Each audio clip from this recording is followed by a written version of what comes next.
www.congotopnews.com. Oyebi ke mutakangi mukuna eza Kabila parce que état de droit ezali mukuna mutakangi eza Kabila po Kabila bandaki kokanga kutino ndenge wana bayebaki bandaki par ngalasi. www.congotopnews.com. Mon frère, merci beaucoup. Le combat de Konoli. Attends Konoli. Biso RDT Tolobi Boye. Yo kangai. www.congotopnews.com. Batu bakufa ba garde corps na ye ba personnel ba kufa belé. Nebi so état de droit esali ezo salate. État de droit ezo longola miyibi ezo engagé miyibi. Ce n'est pas l'état de droit. www.congotopnews.com. C'est tout ça qui a fait Kaboundou d'être là. C'est là s'il vous plaît. Non, évoluez. www.congotopnews.com. Mesdames, Mesdemoiselles, Messieurs, bienvenue dans votre émission Diaspora Totelema présentée par le vôtre Noli Tambou le Sage. Lelo Tozana Diaspora congolaise à Wanakati à Paris. Nabango ensemble, nous allons parler na dossier Obebi Binonioso il y a 100 jours. 100 jours Obebi Toyebi avec Vital Kamere face à l'État et puis na Makamboyo Oyobaza Kolobanasima il y a ces derniers sur la corruption. Alors, messieurs, dames, Diaspora Boza Ebele, Bozolanda Biso, dorénavant, Toza na ndenge ya ba émission ya boye pour na ba débat politique, économique et social. Il y a makambo nyonso sur les actualités où ils ont les kanakati ya mboka na biso qui est la République démocratique du Congo. Mboko biso nyonso tolingaka, mboko biso nyonso tobundelaka et puis mboko pe bate baike belé bakufa pona yango o pe bazozela toujours que justice et salama. Messieurs, dames, nous allons parler aujourd'hui de 7 millions de dollars au Etoloba et disparaître Bungi Boye. Et zo tambola toujours na ba poche ya bato et ça toujours na ba banque côté morobo o lelo justice et zo luke sala musala yango lelo tozana diaspora to solola. Bande konyos boza libanda ya mboka o nyonso ayebi kaza libanda ya République démocratique du Congo yeba que cette émission vous concerne. Diaspora to telema eza passage obligé. Il y a bandeko nyonso baza libanda ya mboka pour réfléchir et bien évidemment penser sur notre pays. Aujourd'hui, j'ai le plaisir de recevoir un ancien Nakolo Baboye, ancien représentant de la jeunesse décidée. Il était candidat malheureux à l'élection de députation provinciale na commune à l'Umete et il est aujourd'hui le représentant de RDT France, Monsieur Guigui Ngamaba, que je dis bonjour. Bonjour mon frère. Merci beaucoup et bienvenue dans cette émission. Je dirais aussi un grand merci d'être là aussi. Maman a représenté la femme. Elle est la présidente de MDCC, OESA Association à France. Lelo Basutenaka, les actions du président de la République. Maman Bijumboma, que je dis encore bonjour Maman Guigui. Maman Bijumboma. Bonjour Noli Tambou le Sage. Bienvenue dans votre émission Diaspora Totelema. Merci pour votre Et na yekuto te représenter penza soso mingité maître Chouamboma le carapé ming na émission Boyebié, il est le représentant des sportifs en France. Tolobi aussi. Bonjour et bienvenue maître Chouamboma. Bonjour Noli Tambou le Sage. Voilà, messieurs dames, ensemble au quotidien à vivre à notre émission. Aujourd'hui, nous allons débattre sur question d'actualité, il y a 100 jours, pour parler sur Nyonso Vome Zoleka depuis le commencement. Alors, merci beaucoup à l'assistance de Jingle Kiala, elle, professeur, qui réalise cette émission Diaspora Totelema. Bomoni Penza, Tozo Sal, dans la condition. Nyonso Vome Malamu. Merci à la réalisation, vous êtes nombreux à nous regarder. Directement, to Banda, na Mama, le Tozana Mama Awa, to honorer la femme. Tout le bela sur dossier OEA, 100 jours, Caméré face à la population, Caméré face aujourd'hui à la justice. Maman Bijou Mboma, Nini Koloba, et puis ceux qui se représenter encore une fois dans la présentation de la MDCC, et Nini Koloba, Nini vraiment Namolaï, parce que le Tolobi Namokuse. Micro est en Bokayo, au Tsap et Nabo, pour nous respecter. Voilà. Bonjour, bonjour. Téléspectateurs nyonso au bazolanta émission Oyo et merci sous Noli Tambou. Merci. Dengo senga honneur au invité nga lelo na émission Oyo. Je me représente Bijumboma, la présidente de l'association MDCC. MDCC, c'est quoi? C'est les mamans de la diaspora congolaise pour les changements. C'est un ensemble des mamans qui sont regroupées pour un but commun. But commun, on a Ezabongo pour soutenir l'action. Il y a le président Félix Antoine Tshisekedi. Yangoana. MDCC, tous allez représenter à Paris, tous allez représenter na Belgique, na Kinshasa, na Maroc, quand la présidente. Voilà. Na Moglaï, na Mokuse directement au Kota. Nino yo constaté depuis dossier Oyo, procès Oyo il y a 100 jours, il y a Mokonzi Mboka autre et puis na détournement isolobama sur Vital Caméré. Nous dit na Koloba, moni procès Oyo, beaucoup de gens disent que c'est un procès politique. Mais pour moi, ce n'est pas un procès politique. C'est un procès pénal. Parce que les faits sont là. C'est un procès pénal. La République, président de la République ou la République Azana Katité, Moutou Azali, orchestré Nyoswana Ezali Dirkab. Parce que, Bisous Tomoni Toladi, comment les témoins sont succédés à la barre. Bangonio Sobazo déchargé, mais c'est le Dirkab. Voilà. Donc, il y a déjà bongo tropé ça. Maloba rapidement, na monsieur Guigui. Nino Koloba, on se représentait encore une fois, pendant la Molaï, vraiment RDT, France, RDT, ça signifie quoi vraiment en long et large. Et puis, Nino déjà constaté sur dossier où il y a 100 jours depuis le commencement d'Ango. Juste depuis déjà, je remercie déjà de m'avoir donné la parole. Merci beaucoup. Je me présente, je m'appelle Guigui Ngamaba. Je suis le représentant RDT France, qui est le rassemblement des démocrates tshisekédistes, qui est le parti présidentiel. Sur l'affaire Vital Caméré, personnellement, étant que membre de CACH, je n'ai pas beaucoup de choses à dire parce que Caméré, jusqu'au jour d'aujourd'hui, il est présumé innocent. Jusqu'au jour d'aujourd'hui, il est toujours le directeur du cabinet parce qu'il n'a jamais été déchu de son poste. Et attendons à ce que la justice puisse finir son travail. Et après, on verra par rapport à la sentence que le tribunal va nous donner. Parce qu'au jour d'aujourd'hui, nous ne pouvons pas sur Vital en sachant que justice est un musalanamo. Voilà, c'est tout ce que je peux dire pour l'instant. Merci beaucoup. Donc voilà, messieurs, dames, nous continuons. L'imbattable Chouramboma.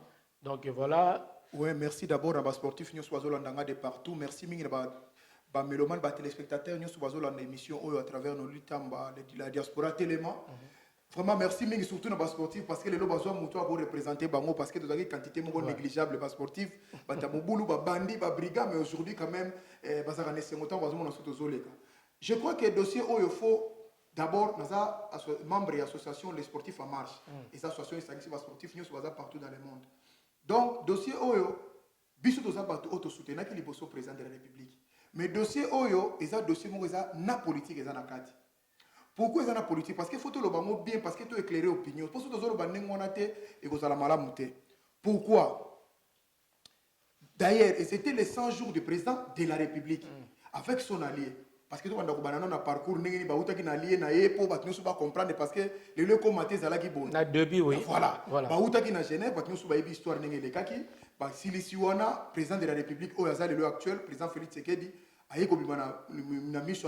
a dit que pour moi, le changement c'est Martin Fayou. Après, son frère là, au hasard en prison, a habité avec Kabila parce qu'il faut tout ça discuter parce que ça n'a pas le moment qu'on s'assoute dans la télévision non, ils étaient à trois. Il y a Félix Tshisekedi, il y a Kabila, il y a Vital Caméré qui va ça li cache na bango na boité là le ba Magia le ba qui met le ba qui tout le monde sait comment les choses évoluent. Bref, et ça qui peut souiller na biso to longola mutu nyoso na pouvoir Kabila te Chadari tata linza za tomate ata papier hygiénique mais to zalaka na congolais moko c'est déjà une tout objet de lukaka c'est pour avoir déjà to gagnaki déjà. Alors arrivé au pouvoir tant que beaucoup mis na pouvoir pour un dossier par exemple il y a 100 jours où ils ont la vitesse moko bino bolinga bo sala Lelo yo ne tozomona oyo po nanga, je vois que ce sont du théâtre. Nga, na obenga ngo théâtre, pourquoi?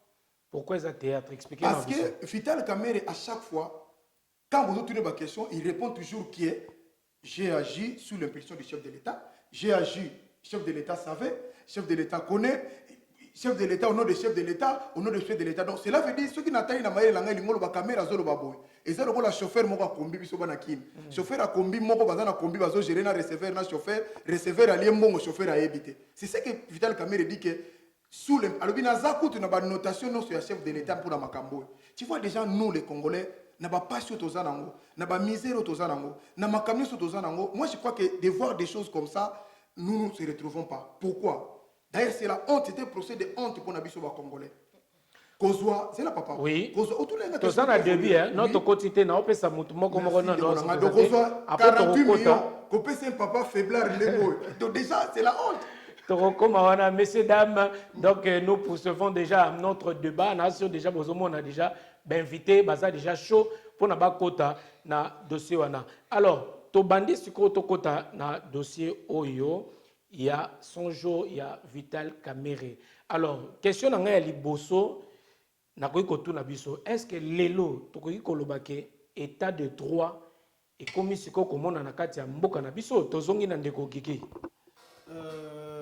Ndeko nanga noli na biso eloro moko biso to kola ngai personnellement si je peux parler que de moi depuis na kola tindenge na komi lelo na tikali komona te que ministre moko ou bien directeur du cabinet moko en fonction oui. Depuis Mobutu ti Laurent Désiré Kabila ti Joseph Kabila na tikala komona responsable moko te à l'état à haut niveau na ndenge to moni lelo Vital Kamerhe. C'est pour dire ceci que au jour d'aujourd'hui le président Félix est arrivé pour instaurer un état de droit dans notre pays.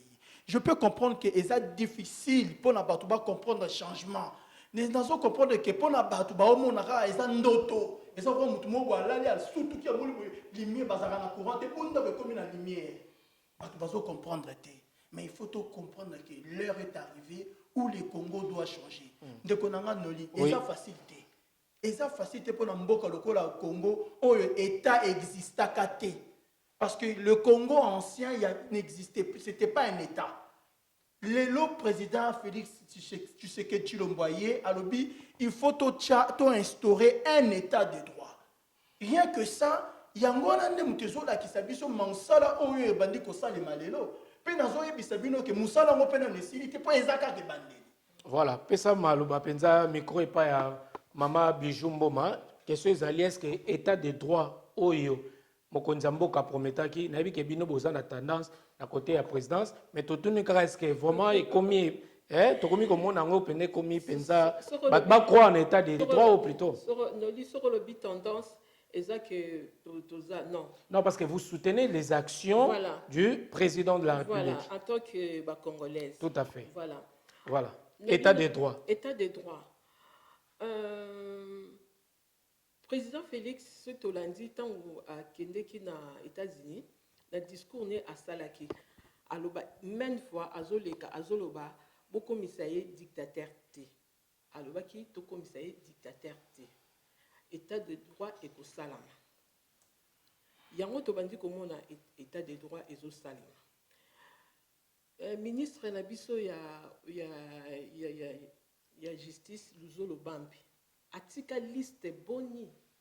Atika ka liste batu nyoso o lelo bazana o bazana ba pouvoir bazana place ba yiba mbongo ya l'état ya peuple congolais. Bande konanga bambongo wana eza mbongo yoka ezateo 1000 mais ya ba milliards. Ba milliards et des milliards. Mais comment expliquer ça? Comment expliquer ça? Après bon le bakeza politique. Mais non, c'est pas un procès politique, c'est un procès moko pénal. Ezomona ba fezomona wana bino e bata côté ya UDPS te boso ba bongo eza en tant que ba maman eza politique te même tomoni le prévenu Kamerhe azolo ba toujours que eza makamu eza politique ba fait ezomona na ba lobaki ke ba notation ni au président pesaki notation en vidéo bokotila biso vidéo au président lobby na discours na ye notation Mais il n'a pas agi hein? na yé mon côté parce que nous sommes sous ordre. Il y a président de la République quand même. Mais c'est le DIRCAP a commis ba courrier, hein, ba lettre d'exécution et l'équipe belé koleka kutu président, hein? Voilà, tout question est état de droit auto, c'est là qui te yokaki et bandit. État de droit et bandit, tout le monde, toute personne qui a mis à Tchemaboko naye na caisse à l'État, il doit payer, il va répondre à ses actes. Ou bien quand on a un quotidien moi question on a retourné en bas ou bien bon banga kika parce que 2023 et ça va s'approcher au lieu de banga pour que ba n'ez à la carte ou à tiki il faut qu'on sacrifie l'autre pour que nous te réunions en paix. Non, je pense pas. Je pense pas que ça bon. Bah faisons mon nana, hein? Dans le lobby tout qui n'est pas été zonga. Bah tu n'y so ba leki na bar wana. Bah tout ndege moninga nga uti koloba. Tout monde nante banda to koma boye kio ministre en fonction. Oui. Ou après fonctionnaire à l'écanabar, tout le monde a été. Mais baleki, tout le monde a été à lobby pareil. Mouyima yon a lobby simat. Mouyima zakine ka moi la bitinda. Mouyima bazo tinda ekaka. Mouyima il a parlé. Vous qui pédoari na Mouyima lobby basa ko tinda ekaka. Et Jamal a zuka ba utiliser yet. Nana nga bungi ba pratique wana ke na Congo. Ezalaka soto ke biso moto mona ngata diaspora o memi ata expatrié moko boy toke ça faut ba singa no ba pourcentage ya wana nde Jamal afuti o banda ko wana o bandini nyoso wana ezali ba cadeau ba pot de vin wana Jamal afuti parce que oui pour azwa marché wana c'est comme ça. Voilà. Pesa micro rapidement et pas imbattable Chouamboma ni ne koloba oyo na makambo déjà les qu'est-ce que tokoloba état de droit vraiment.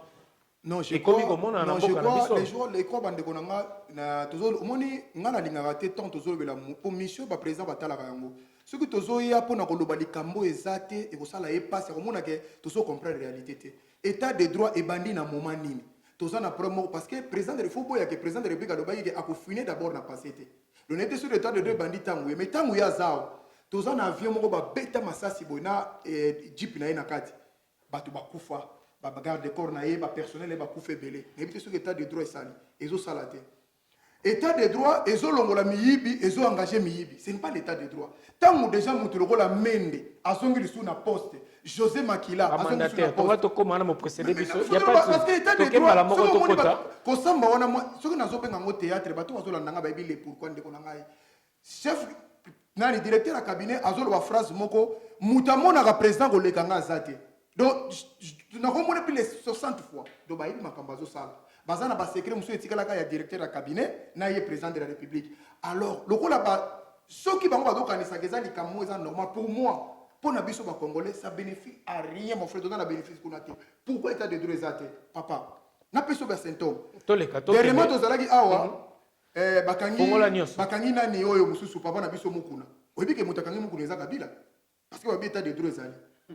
Mukuna mutakangi eza kabila po kabila bandaki kokanga kutino ndengo na bayebaki bandaki par ngalasi mais après eko kwa makambo ya nani ya nini ya nani ya kabila yemoko makambo nani mukuna lobaki c'est vrai eza ya solo obiso to lobaka na poto to kelela ngo ba magdo mais ya lobina kisasa c'est là le fait l'état de droit zawa mwana o Ibrahim o ya ko bima na Congo awa ayeko loba na télévision ba lobi ke Chabani record ba élément ba soda ba ye bakangi mwana bakene etipa général Kasongo. Yo ça sur la poto aso kidnapper mutu ba lever mutu ba élément wana séquestration est-ce que l'élément ba ko l'action activité pourquoi pas poser acte en état de droit et ça passait comme ça nani général mais après libérer qui est quand même mais pour libérer tes premiers ali ba nani ba kangi non papa na ça na para vous supporter ngako par supporter ki bino vous supporter mon que oui so le beso bino beaucoup vous ça évoluer si j'ai mon état de droit Vous avez la parole. Vous avez la parole. Babom, Voilà. dans un état de droit, l'accès va faire que ça t'est. Babomi général Kayimbi, si les autres de la procédure la raté. Biso mungu to kana premo na IDPS wana. Mais mort déjà ceux qui mutaku fait pas taper la carte déjà pas comme chanzaka. Il faut pas changer. Donc, pour nayo état Aussi de pour droit tes et ça vraiment, noté. aussi pour tes Pour nayo idées. état de droit et ça noté. Na lobi bo nanda kuna biso moko ya IDPS wana ba beta roquette ba sala makambe belé. Mais l'état de droit que vous parlez c'est les phrases, c'est les mots, ce n'est pas de l'application. Donc pour na biso, le rôle pour moi ni bazo sambisa batonde c'est ça l'état de droit. Bon tout à nous 5 ans PC qui nango déjà, moi je parle comme ça, na soutenant président Félix qui toi dans ndanga bayebi. Mais ce que moi je vois et la réalité c'est différent. C'est normal nous mutako la makambe. Voilà, toko tatono ba. Est-ce que Il y a Lelo pas. Vital Kameraza sacrifié? Bon, en quelque sorte, pour notre trio, nous avons mis ça entre le président de la République, na Vital Kamerhe, na Bato Bayebi Ndenge les Na yena Njikaka. Oui, oui, je sais Kabila. Oui. Parce que Régnier maître, Moutako Sabinote. Ok. N'a pas Sabino exemple. Banoma, papa moi avec Baba Kyungu, tout le monde le connaît ici. Ouais. Félix Sekeda nommé une ordonnance présidentielle pour la partage Kamil. À côté, bureau Bakangati, on a Kanga bureau. Et si le président Régnier maître, au Tchémoutuna dossier, où est normal. Maman, vous supportez Voilà. C'est là où intervenir, Maman Bijumboma. Parole les a pas. Pardon. Oui, oui. Papa on a tiré leur côté à thé, azali banda do salate. Dis-moi un peu. Tofana na mboka oyo, et si le président de la République azali, Chadar a télé biso ko kanyi Albert Yuma mutazo 200 millions, nazo paralyser mboko. Mutalobata iazate. Pesa biso maloba to ça. Maman Bijou na pesa Maman Bijou mboma. Nini rolo besika na Maman Bijou mboma. Oui. Il y a un débit à tout. Il y a un débit à tout. État de droit. Et bandi malé malé beti. To bandi yo lobi na lanjo lobi na uti ba uti comme na uti mona mende. Ngamo peta na mola ki mende. Vraiment et ça là un peu moins boy. Mais na lobi pe président pe à parité. Parité pe ezomo na na te. Basi ba ya ba compétent bazate. Basi ba compétent bazate. Basi te yo moko za ono za. Ma maman. Voilà. Voilà, Vous êtes capable de vous même ministre. Alors, si ko mende bato akase mende le roi ke mende azongi lisusu. Mende azongi susu. Na bani ba uti ko nommer awa. Yango wana omoni na Pona makambo ya lobi ke état de droit zate, to moni awa na ba représenter à Jekamine. Banda ba nomaye. To mona place à siège te, makambe belé zo salama ou chef de l'état bato zo sentir penate na ba bilo mususu. banquete salemaka. Attendez ozolo bana de zo boma de baboma qui Bagarre du corps, to mona ki avion Panzani. avion de Panzana qui chura oyebi OK banquete wana pe ezalaka il y a un mois, 2 mois, eza longue haleine banquete wana. Donc faut qu'on ait patience, le temps ça investigation, luka police scientifique tout ça. Donc pour na yo ba pesa temps na mokonza mboka pour que état de droit. To soutenir déjà azo kende bien, to soutenir ya wana tout VK Vital Kamerhe le DIRCAP a servi exemple na batu nyonso. Mais pourquoi seulement Vital Kamerhe? Pourquoi seulement Vital Kamerhe alors que depuis que ba misusu pe belé bayiba bambongo ya Congo baza belé pe baza toujours tozomona bango. Bakoya bawana bayiba ki bambongo na mandat ya président Kabila. Au moins 5 chantiers.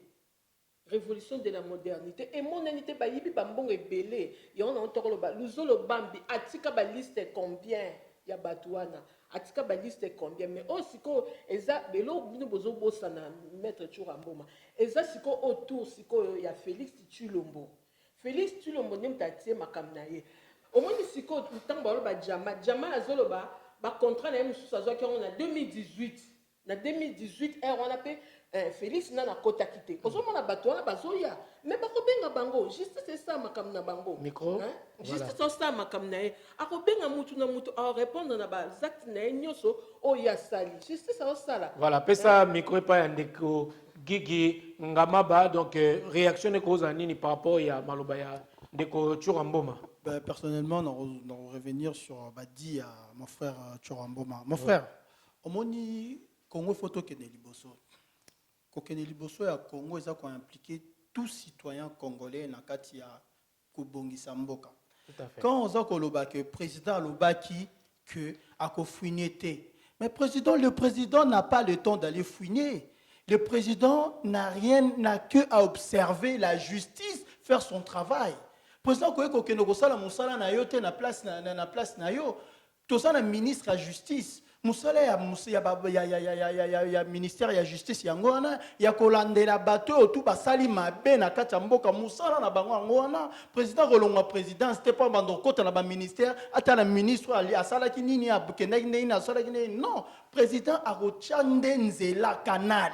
Yango bomoni alobi il faut instaurer un état de droit. Président a instauré a bongisi nzela. Na nzela wana nde biso nde mutu tokokende. Tokota na nzela poto landa ndeni ni vision ya tata mokonzi ezali.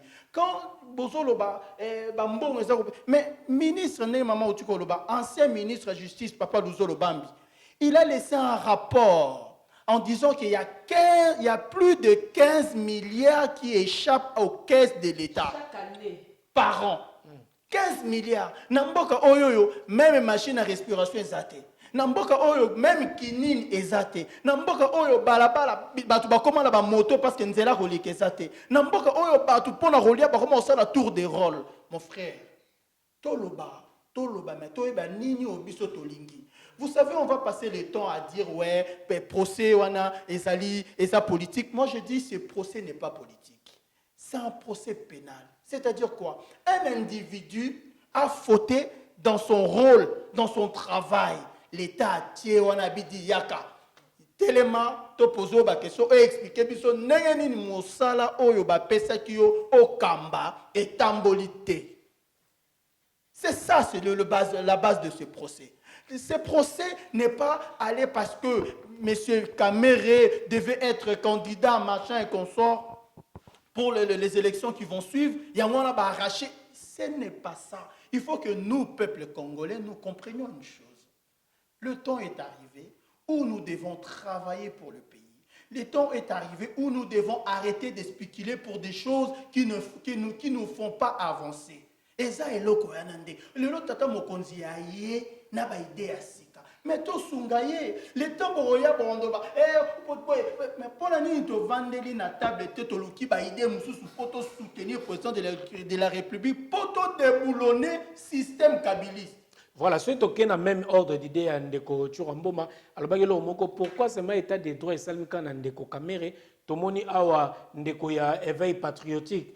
Moi, Namboka, évêque Mokuna, oya lobby, mais tomoni bamakambe komi papa mbalamongo non.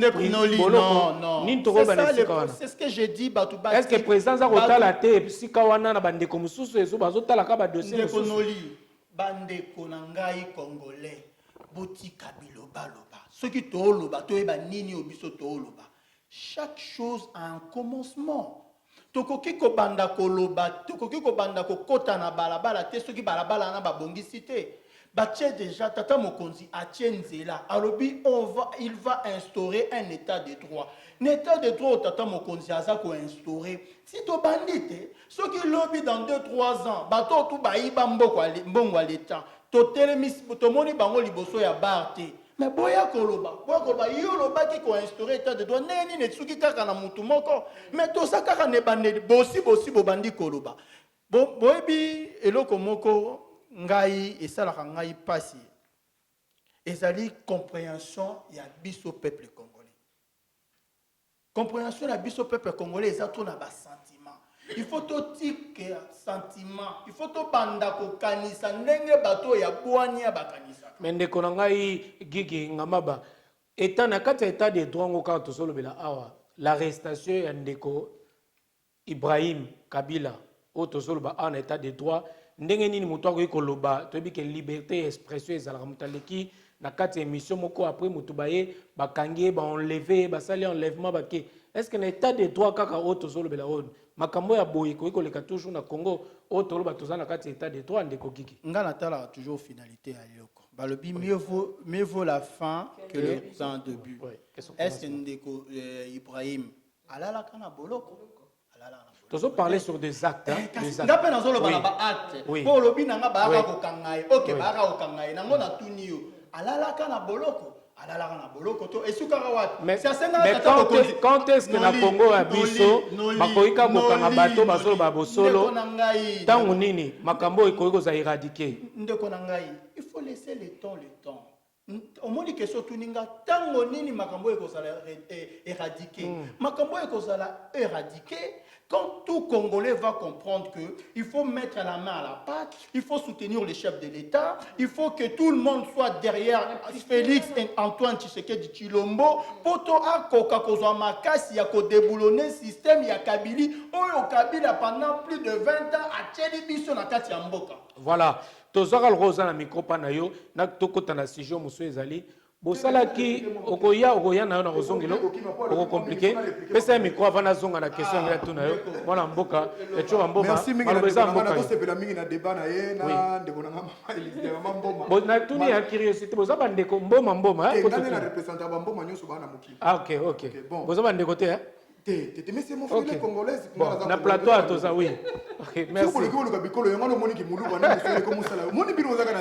évoluons quand même évoluons na ina na bandikamba justice mutu na ngai na sepeli mingi na raisonnement na yo na yebaki d'abord na ECD olongo na ECD merci za volonté no moneke kuna simbité omoneke fayulu ça va merci oza bena mobali o asimaki bazaki fayuliste atiki fayulu ayeko soutenir vérité désirine on esimbaki te na sepeli na courage na yo deuxièmement na yeko mona akomi lisusu nani akendaki na kina za la député asupete mais auti na kini ndeko oyo ayebi réalité ki sasa justice oyo zolo banaka justice ezali justice ezala entre la main de Kabila ye nanga ayebi ke chambre liboso ba député banani tout ça fait partie de l'équipe Kabila et ça le rôle ozo benga na ndoki pa ndoki ça ne tiendra pas parce que tant on ko luka simba batu na bango bakozala toujours na mise au manocha likolo wana dédé alobi ke oh photo longo la Kabila mais ozo bosana Félix Tshisekedi à chaque fois qu'il prend la parole, biso zaki na poto awo, tolobaki na Félix kabona Kabila.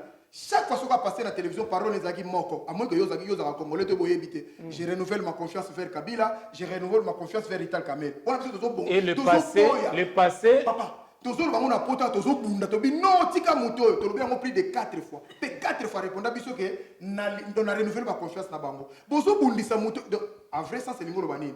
Ata bino bolobi nazo s'en fouter na bino nazo renouveler confiance na bato yo na zakana bango tango na yeko mona makambo ya momo lelo batayi de pes bazo lela les oublier lelo na moni frère nanga kudu na sepeli nzoka ndaza kana Félix Tshisekedi akoma na parti politique na ye ya za représentant na ye ba voilà il a fait un parti politique RDT donc il président de la République oui. Donc malgré IDPS ezali ba broyer machine wana bani ba sala sous parti mususu Kabundu pe asa sous na parti mususu décision finale mais maintenant où je crois pas mususu ba ko se fixer Kabundu pas sali déjà merci mais ça pas branche na boité nga ku première fois nelo ka no président de la République nzoka ndasa sala parti bango baza na kati merci vraiment pour na ba congolais voilà bato ba Hollande lelo diaspora parti politique ou chef de l'État RDT Rassemblement des démocrates Rassemblement des démocrates tshisekidistes. Cela veut dire quelque part ce n'est pas ça que nous voulons. Beaucoup écoutent na Kabila, beaucoup sont na Kabila et ils ont singa base à la médiatiser. Ils ont pu s'habiller ni neti biso ba congolais écoutent na bango wana. Kabila il a géré pendant 18 ans sans partage s'il vous plaît a détruit au nyon soko ko détruit le autres dans la société qui sont parallèle soko moni miba il y a miba parallèle soko moni RVA il y a RVA parallèle tout ce que tu vois au Congo bandeko nanga bazibike et comment toujours parallèle par bango mais les locaux comme na pouvoir bandeko on peut ça que ma casse biso to sepela qui mais on arrive là-bas on voit toujours mariage na on dit il y a un problème d'abord ba pays est dirigé makana constitution institution na rolo mais ko dirige makana ba corte parce que c'est les accords où ça dit que bandeko nango mibale ajouté na député mais papa mende azongi ressources na pouvoir la vérité des urnes mais hier ça le monde makamona je ne vois que les volonté des ce que ça dit que il les lois posent à la place au Mende Azali mais pourquoi ils s'amènent au nom de l'accord c'est ce que nous voulons pas le président Félix Tshisekedi s'il est vrai il est président de la République débarrasser na bateau et il le peuple aura besoin tant que yozolo baké to soutenir mais to soutenir Mouto a tcheli boko mais Mouto chaque fois to soutenir ça je renouvelle ma confiance avec Kabila je renouvelle ma confiance avec Vital Kamerhe or les 48 millions sont en train de partir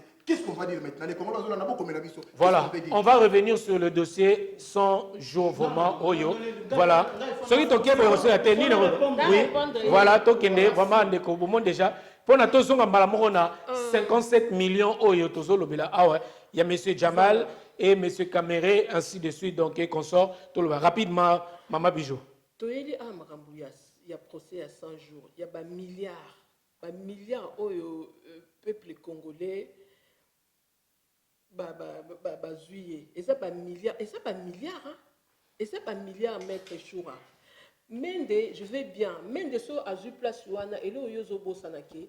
Bango nde baza na quota baza na majorité. Tant majorité ezali, tant ba pesa na quota, ba pesa batu na bango. So ba pesa batu na bango président a relevate ke na Kabila non na ligne Mende te. Ba kozwa Mende roya wana. Mais question mo motuna mo za mama Bijou. Est-ce que le président de la République a relevate ke malgré Batouana autre biesa na kota na bango ko FCC makuipe ko boya pe mutu moko ko représenter danger na quinquennat na na bon déroulement na nani na président il est serein akoboya te parce que akozwa bango ayebi que machine na judiciaire eza en marche et comme ça la mende akozonga wana batu o Kabila kopesa soki amoni ye pona ya moni ke bazonga bakozonga oyo ausa mbeba justice ekozwaye. Justice est consoyée. Tomoni ndeko José Makila zongi na ba mandataire et tout pesa ndeko qui a complété le robot na ba mandataire pesa il y a ndeko Tchoura. Il y a question ba mandataire. Il faut toyeba déjà biso peuple congolais que na ndenge mboka ezokama lelo tozali na ba force mibale oyo ezokamba mboka lelo. Parce que tout ça na kati ya coalition. Voilà. Congolais nini Congolais ndeko alors tika ya sisa ndeko Tchoura coalition ndeko bakolanda ngai. Il faut to cha eloko na mutuke to ana coalition. Coalition lingi oloba nini? Coalition ezali to sangana biso na bwania bino na bwania po toto koka kokamba mboka ko mboka kende liboso.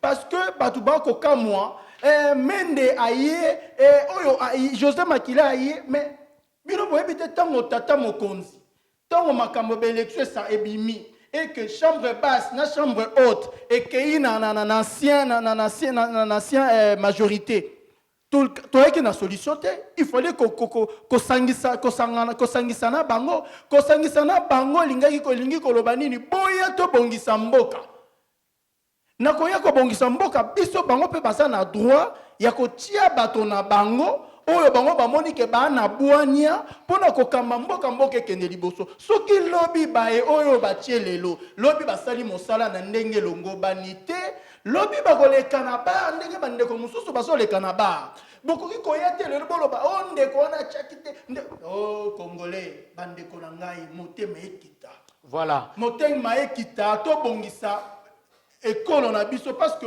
soki to bandi kokota na ba débat oyo ke mboka eza ko avancer te to kolobaka pendant ce temps mboka ekupaka na ndeko Gigi ngamaba tozongi loko otikoloba na coalition bon loko ya ndeko Vital Kamerhe bozalaki bino nyonso bosanganaki bato ya INC UDPS bosangani besali cash bosangana bandeko ya FCC na coalition na bino. Mais lelo, est-ce que makambo lelo ya dossier ya Vital Kamerhe?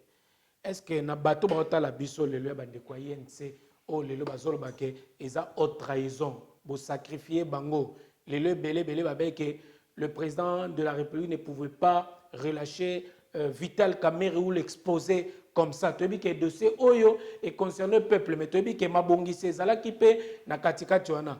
Est-ce que vraiment il était important il y a qu'au sacrifier le linge sale se lave en famille. Makambo bakoye ko tala ngote en famille au lieu d'exposer ndeko Kamerhe boy devant tout le monde. Oh batouazol bakeza aza sacrifié. Ni no ko bana tina place wana. Na kozala bref pour na ko expliquer bandeko na nga ba kongomani. Na lingi nazo sepela na phrase ote ya ba sacrifier. Moto moko ta za sacrifié parce que lelo biso tout oyebi que l'infraction est individuelle. Puis nul est au-dessus de la loi. Pour maye baza ko reprocher ndeko Vital mais biso tout oyebi biso tout omoni combien de témoins ba passer na bar. Biso tout oyebi que yé marchona apesa ki yango na monsieur Jamal sans mokanda ezate zola kisake l'état congolais ndenge to vandi biso to na poto to oyebi que moi je suis un entrepreneur. Nabi soki na keye pas Orange pendant ce marché à fibre optique. Na okendete Orange a pesi ngai directeur à l'obin a dit monsieur Ngamaba, soit contrat soit rouleau Contrat verbal. Non. Faut qu'on ait un contrat faut signer. Comment l'État n'a pas mon ebelo et bimi mon candidat entre monsieur Jamal na l'État. Ndeko kamere nemte baneko superviser. Baloba te. Nakokato malobate, est-ce que Olanda qui discours oyo tikoleka awa il y a le 11 juin. Olandi maloba ndeko Vital Kamerhe na suka. Alobi bazo kaka ko bundisa moko te mais bazo bundisa mokonzi ya mboka. Langa parole na ye ya suka na so na zo sepelate. Et là on a o sepelate ba. Est-ce que tolol ba ke mokonzi ya mboka za en danger te à partir parce que kokwe ndeko Vital Kamerhe et ko déstabiliser mokonzi ya mboka. Voilà. Na sisi yango déjà. Na lingite parce que on n'a pas le droit de salir les chefs de l'État. Moi personnellement étant que fils tshisekidiste ayant la charge de posséder l'héritage politique du Sphinx, nous n'allons pas accepter des lésondis, du n'importe quoi sur les chefs de l'État. Monsieur Kamerhe est devant la barre, il n'a qu'à se justifier par rapport au travail qui a été mal fait. C'est tout. Il n'a pas à citer les chefs de l'État. Il n'a pas à citer les chefs de l'État. Mais il a agi sous l'impulsion de qui? La fonction du chef de l'État est sacrée. On ne touche pas les chefs de l'État parce que, non. Au Monisoko Zolanda, Ndeko Vital Kamerhe, il y a un peu de l'arrogance. Et un peu de... Il faut qu'il ait un peu de l'humilité. Peut-être c'est sa personnalité. Nako écorché, nako critiqué mingité parce qu'il fait partie de notre coalition, mais azala na moi humilité. Ngai naza RDT étant que représentant RDT France, je ne suis pas d'accord comme Vital Kamerhe cite tout le temps le président de la République.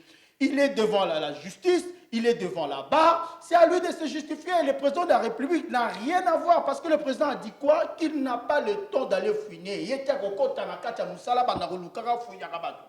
Kamerhe aloba mbongo ya liaki soki aliaki mbongo aloba. Soki pa aliaki mbongo te problème est lobi so aliaki mbongo te soki le vin justice alobi que aza innocent azongela na cabinet. Est-ce que le fait de répéter tout le temps le nom du président de la République, est-ce qu'il n'y a pas quelque chose? Mais Ndeko Kamerhe, Ndeko Kamerhe, oui. Est-ce qu'il y a quelque chose? Vous cachez quelque chose? Biso RDT, bana ya UDPS. Parce que nous, RDT, nous sommes les enfants de l'UDPS. Nous sommes UDPS. Tolobi Boy, nous ne voulons pas que les gens citent le nom du président de la République pendant qu'ils sont devant la barre ou devant la justice. Le président de la République n'a rien à voir dans tout ça. Moto aebaki ke atindaki mbongo nesika ya mabe ou apesaki mitindo ya mabe a assumer ma responsabilité. Merci beaucoup. Ndeko Tchura Mboma, ni no ngolo bana balobi baboyi ba c'était ko ya président de la République. Parti à président Sikozo c'est que ça nga fort. Oui. Alobi phrase mo c'est que singa alobi ke Félix Tshisekedi donc comment président de la République oyazo la ba toucher te mbongo 48 millions zo bima sans document mais bimi pas vaina et bon tina ke président zali. C'est pour ça que je dis le DIRCA a agi sous l'impulsion de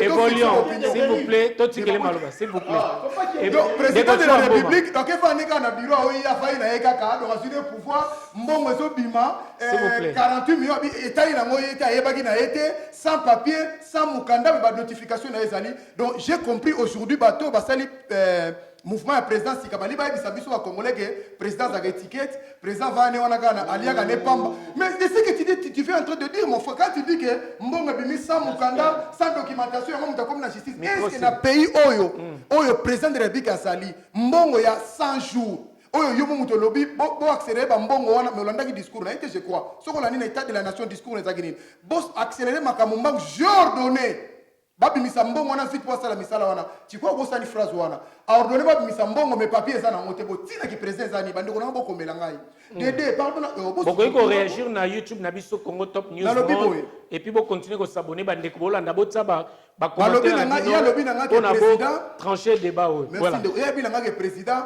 aza na majorité dans eloko te bonga yo sani parce que tant oza na majorité te oza na parlement oza na sénat te ministre de défense bato kuna aye koyebisa ngai loko mwa elingo erévolutionne nga eloko ezopesa nga kanda yango ya koyebisa nga ke to vivre na coalition na mboka wana elingo loba lipa ya cash nguba ya FCC chambre ya cash li eza na FCC pourquoi faire la bongo ce que ça donc cela veut dire que ce qui ndeko nango ba phrase obmicité donc président Félix ce que lingo loba to azola na oyo loba que président Félix Tshisekedi a nommé parce que tant ozo loba que et ko toza na kata coalition que biso ba to soutenir que to lingité toi tu insistes donc eza déjà sonné mingi pour na biso de toi d'après na yo na kata eza déception ya koyoka ke mbongo ezobima mais président de la république aza alobaki yango bien na discours d'état de nation que bo accélérer na ngai bakolanda ngo na babimisa mbongo na po asala makambo to peska exemple ya roi oza papa na ndako mwana azala su na ndako te moyebi te ke mwana avanda su na ndako na peska exemple nazopesa bino exemple que les hommes ne peuvent pas parler oui. on a droit de dire au président de la République si ça ne va pas si un malaise mais par le peuple souverain de Bissot oui. Bissot doit souffrir le peuple d'abord Bissot peuple d'abord a oublié les gens ont oublié le côté tala batou na moni garçon mwana moko ya 11 ans auti kingasani konga na mwana ngasani auti kingasani ti bandal côté ka nini ndunda petit nanga sankara mutazo ke kuta kezo ngsaiti kuna asombi ndunda na nyos toi tu peux croire na mboka lokola Congo 48 millions que ça met pas un papa fatigué un papa qui est donc ozomona zata na sensité balobi ya lobi nanga ke président nani mutu wana aza mutu a travaillé déjà na abanda 2000 kaza mutu Hezbollah mutu Kabila donc bauti na Kabila bandakala mais tant il y a pourquoi rompre quitter parce que c'est lui le président c'est lui qui dirigeait même le directeur de cabinet tant ba elio mutu le président c'est qui c'est le dernier signature on soit doye bato ka sonire président va na neka lali ba pongi makamno zo sala fuba yebisa yebiso dozu mutu oh mais pourquoi bozu mutu c'est ça le contrôle parce qu'il y a déjà terrain nazali mais quand il me dit que le président agoyane kotala makamona n'était pas au courant il y a pas une na kata voiture lix ça doit tambolo ndezu to ba fesa ki maboko pa ko sala bloc ndingwana na na soni ma hôtel ma télévision merci beaucoup merci to fesa n'a pas si trop avec la souffrance la misère que le peuple voit avec passion attention mon lelo papa na biso ba kufa bazo sala biso bazo sala te baza wana baza bazo les oublier même ba salaire na ba pesa la bango te ba soda bazo la nanda ko imaginer soda comme ko louer ndako na ye atiki na ka ya ke va na cité na mboko eza na mbongo to mona zo bimisa boy alors le président qui est là o ezaki incarné espoir ya batunyo surtout maintenant parti ya yeza na pota lobi ke président kenene ko vanda dodo ah bon merci mais nous le quoi de ça bato na mayele on ne soutiendra jamais des thèses pareilles nous on dira à président de la République il faut donc ngala mo le voir boxer mo kazu ma profito ko zo ngsaté de fa taper main boum to ka pena que y a un changement Moussa a payé qui prix na papa Moussa le bana batoka ke na prison te au moins moyibi ndenge sela kité il y a des choses il faut accélérer les choses faut ça la on a contrepoids oui coalition na ye biso na quatre na coalition c'est zani biso ba peuple coalition zani biso de voter coalition te à moins que ba bisa biso ke azaki voter par la coalition wana to ndimi ndenge ya auto bisa biso ngate que coalition ba ba donc coalition de faire partie donc yango na revenir ndenge lobi ke camere azana droit le makambo zo la po ebike bango mi balende ba voter makambo bongo biso peuple nous maman oyo aza na association na ye ye aza ndeko nanga kuta zwa te mba liboso baketi amende la place na ye siko tokosuka wasi merci beaucoup donc voilà tozotopesa maloba mama namoni place ana esuyo place wana mba mibale ozwi te fo lamuka kwe quand même batie mende na place na yo mais tokozonga place wana na José Makila azongi mandataire nini okoki koloba esika wana mama maître Choura nazokoma na esika na yo nazokoma na esika na yo oza na réaction wana ya on a une loba boye président avandi te président tango yo ndenge lobby président lobby apesi ordre ke bopesa mbongo avandi te bongo sikoyo bakomi kuna na justice ndenge nini tango ekomi ba accélérer makambo ndenge ye alingaki ezosalema te Kazadi ayaki conseiller Kazadi ayaki non le conseiller l'ambassadeur itinérant il y a président c'est lui qui a demandé l'audit qu'on fasse une audit il y a wana to moni to komi lelo na procès il y a 100 jours président Vanda Ipambata président a fait sa meeting de beau pesa parce que ezalaki plan na ya urgence pour le peuple d'abord, à mécana nous kosa dans le plan wana. Mais maman Bijou, tozoloba a ezal rola ozana mwana kati ndako mwana zasu na kati ndako te mais yo moboko li parents ebiteke mwana zasu na ndako te oya kokutaka ozomona mwana oya tebi otiele biloko azolia te ndenge nini mbongo ya boye ko bima ya boye ya makasi boye et que le président de la République yé mutaza na dernière signature mbongo ezobime puis musala ezomona te ba préfabriqué makambe belé tobi ya tozonga su yango te mais ndenge na koza courant na yango te jusqu'à ce que mbongo s'est volatilisé aujourd'hui au tozo confirmer te ou nous affirmons pas mais mbongo ezotambola na ba poche ya bato tambola toyoki yango to confirmer to eza confirmer ba papier za non on peut pas justice ndezo sala non mais justice c'est la kisi biso ba preuve ba extrait bancaire ba mbongo oui voilà baza oui non biso to ngai na lobi te ke non malobeza moni non ngai na lobi te ke baza na tunyo mutuna na nga président de la République tango mbongo ane ezobima ezomona na imusala na ezalaki nini oui ezobima président de la République tant a remarqué que mbongo ezobima musala ezomona na te yango na basengaki audit tant audit eko sala mabamoni ke mbongo wana ndenge bimaki eza bongo te musala emonani te yango na bande kona so bazakuna na tribunal pona kosamba bayebisa biso mbongo ekei wa bosana mbongo ni puis oui oyebi ba marché public wana ezaka basalaka bappel d'offre bappel d'offre esalamité tant bosala bappel d'offre muda mutu yo shuro oyena oya yo ndekonanga yena oya ye gigi yena oya ye noli yena oya ye tant sikoyo nini kovanda commission kovanda ekopona topona nani mais bamarchand eleki ka boye ale monsieur dirka akamati ki kopesa ngo epa ya Jamel aki kopesa ngo epa Jamel parce que ayebaki ba pratique on esalemaka ba pratique on esalemaka pesa ngo epa Jamel azoloba nini je suis innocent laissez-moi même. Si vous allez m'enfermer, laissez mon argent, je vais finir. Oui, je vais finir le travail. Le boulot. Même Mouima. Comment se fait-il qu'il peut ça monter $1 million? 1 million. En espèces. Yoka président Ayebi. Non, président Ayebi la camote et qui a procédure wana. Yo directeur ayeba kimbongo bimi ayeba kimbongo bimi la président ba destination mbongo te ayebi ke mbongo bimi pour ça la musala mais il faut ça la même musala voilà yo nani yo muima akende kozwango yo kangai voilà pesa micro na moni mbongo bimi mais ayebi esika mbongo destination ya mbongo te n'est-ce pas te bandera n'est-ce pas c'est ça président abimi mbongo bimi oui olobi président mbongo bimi mais destination malobeza oui ça revient à lui mbongo bimi yo lobi c'est là OK le bas justifié pourquoi le lobby phrase wana parce que mbongo bimi babengaka ngo suivi un président de la République asa au-dessus tout monde qui mobutu kalaza que mona abimi na camion moko banalisé parce que notamment na kisasa tala ndenge kisasa ezotambola mais normalement le président de la République pongi ndenge ya zolo bazola la mingi na pays de la nation il fallait musala sala yango wana suffit zongisa oui oui toloba n'importe quoi en aucun moment n'a-t-il koloba que président de la République alali pongi non nous sommes en train de parler du pays tozo sala ba aventure te toloba makambo etali mboka c'est-à-dire natikali koloba tangonga moko te que président alali pongi na lobi boye président kokota te po rosala musala na esika ya bato c'est-à-dire que moto moko na poste na ye nde il faut asala musala est-ce que comprendre c'est-à-dire c'est voilà il faut zela ndeko noli il faut na éclaircir to évoluer penza to kende tango zo kemini oui omoni toi na coalition omoni même na France au une époque na kala na 1980 90 je pense baiki na cohabitation cohabitation na Mitterrand c'est-à-dire que parlement français ba votaki ba parlementaire muke ya parti ya Mitterrand C'est-à-dire que le Parti socialiste, nous sommes majoritaire dans le Parlement. Nous sommes cohabitation. Biso toi na cohabitation, mais toi na coalition. C'est-à-dire que FCC n'a pas pour répondre pour les likambo ya mende na makila, na mende na makila. Eza normal. Eza normal.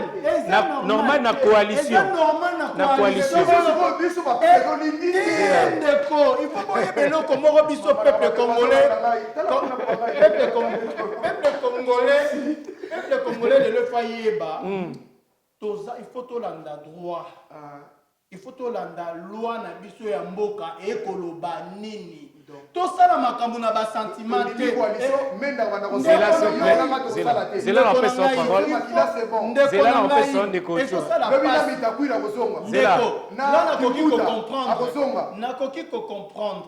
Nakoki ko comprendre que le esa la bande ko passe comme on a ba classique ya kala oyo ba bomi micro de coquille micro Lélo, on n'a pas le choix, on est obligé de travailler ensemble avec eux.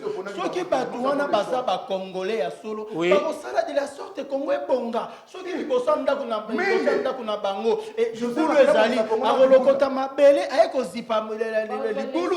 Ceux qui ba salité ndenge ba moni justice e bandi musala. Ceux qui ba bebisi bango pe ba roleka na justice. Pesa ndeko chura mboma maloba pende zongo mboka yo. C'est ça nino ko loba place en dit que coalition mais peuple siko ils souffrir pour la coalition. Oui. Émission et ça pena et c'est ngomingi parce que papa encore mais biso tout soutenir la président de mais il y a des gens qui vont voilà, c'est bien, c'est ce qui est bien. Ndeko nanga lobi boye. Toza leo na mboka oya poto, na mboka poto na kisasa Gentini Ngobila. Nzoka ndeki mbuta sala contrat Léoné. Naba nani ba libanais. 25 ans s'il vous plaît. Après ça bango 25 ans marché à Zan. Tonga ndengo lingi, sala ndengo lingi ba congolais ba foot la kepa ba libanais. C'était contrat Léoné. Je crois que le bateau de la Bayebi. Est-ce que dans le la Congo, le président de la République est arrivé? Oui. Il faut aller sur tous les plans parce que c'est la place de Côte Sarambon. Quand vous avez vu ces contrats, j'entendais le Biliboso que moyen bon sa ville a été pour tous il y a 80 millions de dollars pris par Kimbuta. Comment ça a été Kimbuta Mutazorabiso Go Pass, le seul pays où tu fous à Mont na Maboko na papier dans l'aéroport des Congo. Tout se passe par billet, par ça na côté là. Mais il y a biso Kimbuta ça la taxe Kimbuta s'il vous plaît pour voyager de pona yango. 1 million de Maboko. Maman kasi na peut sauter voilà. na biso à pouvoir. Si ko lelo yo est-ce que tu ko tia frein na ngote? Il faut to zongi sa souba Kimbuta bazonga. Il faut to zongi sa souba mende bazonga. C'est ça le problème de ce voilà.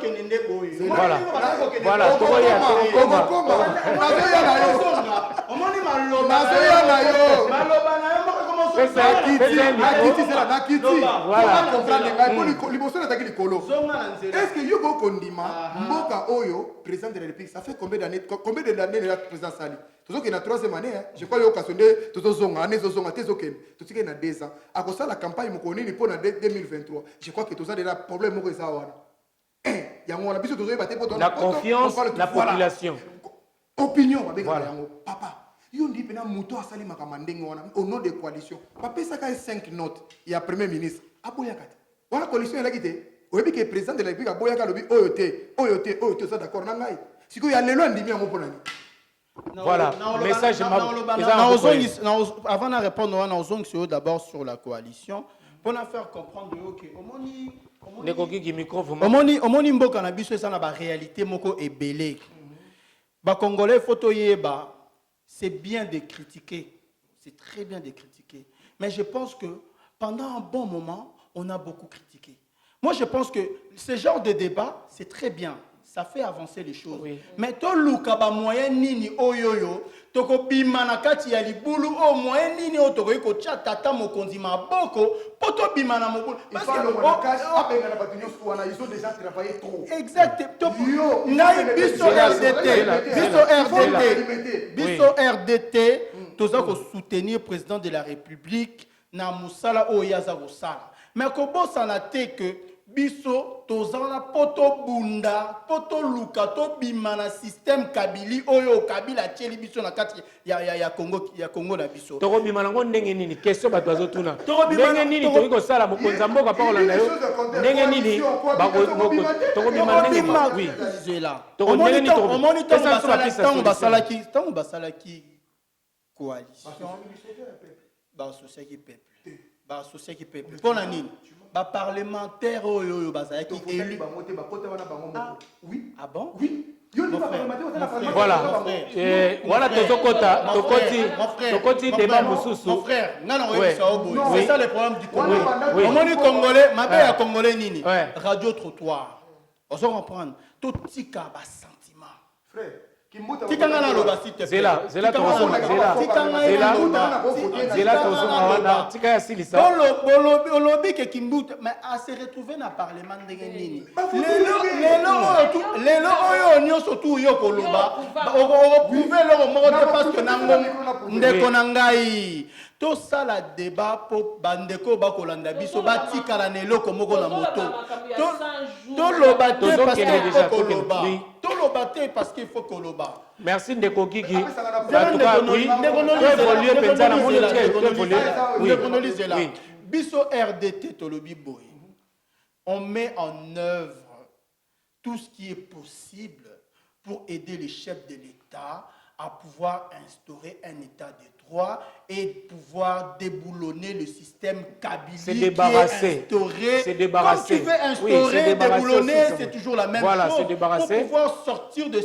Nous, pour que la population respire quand même. On ne court pas derrière les individus. Ouais, voilà. Nous ne courons pas derrière M. Kabila. Nous courons derrière le système. Le combat d'aujourd'hui, le combat, mon frère, écoute, merci beaucoup. Le combat de Konoli. Attends de Konoli. Ils sont RDT Tolobi Boye. Yo Kangai. Ozo monopoliser parole mingi. Ils sont RDT Tolobi Boye. Nous allons aider les chefs de l'État pour déboulonner le système kabili qui est instauré pendant des années, Merci. Des années dans notre... Merci beaucoup. Voilà, répondre oui. Il faut aider les chefs de l'État. Oui. Et aussi quand on fait des illusions. Oui. Aïe bi singa makama majorité puis dans le but que bateau baza na parlement ba fota ba ngote ba misu ba micha nga. Burkumesa commune nga kingasani. Tango na kende na kutala ngina. Na isere mais mon burkumesa. Nenga ni commune nga o eza boye salité bozo solution. Tu sais sa phrase qu'est-ce qu'il m'a dit? Abinga ba vota ngate. Nga na kota wa par coalition na biso. Déjà que ça les locaux. C'est un peu ça yo.